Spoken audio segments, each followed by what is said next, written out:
presentation is about an interesting case I was involved with that had carotid disease present. A 77-year-old female presents to the vascular lab for a preoperative assessment carotid duplex exam for mitral valve repair surgery, with a prior diagnosis of moderate aortic stenosis and regurgitation, along with mitral and tricuspid valve regurgitation. When aortic stenosis occurs, there is a restriction of antegrade blood flow through the aortic valve, which will affect velocities in the subclavian and common carotid arteries. Mitral valve regurgitation is when blood backflows through the valve and can result in the overload of the left atrium.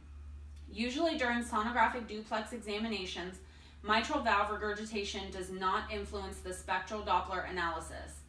Tricuspid regurgitation will increase pressures in the right atrium and will decrease venous return, resulting in vein dilation, for example, in the inferior vena cava. This was a technically difficult study due to patients' very small body habitus, as well as respiration and cardiac irregularities that I was able to experience firsthand. The patient had reported substantial weight loss prior to her admission to the hospital. Cardiac valvular problems, especially with aortic stenosis and insufficiency, have the potential to cause underestimation of disease.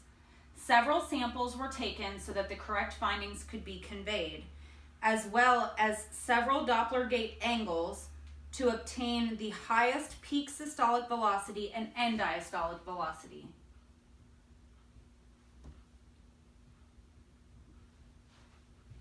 There was another imaging modality that correlated with the ultrasound findings, CTA, as you can see from these two images here. They also found a severe or possibly critical stenosis.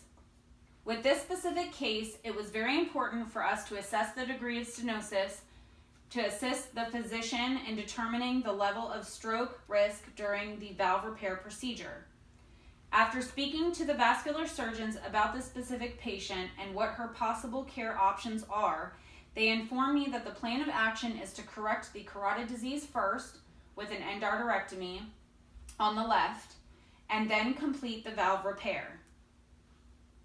Generally, as sonographers, I think we tend to focus on difficult exams being with patients with a larger body habitus, and completing, for example, an abdominal exam where there is not a low enough frequency to penetrate well enough and visualize the structures that we need to see.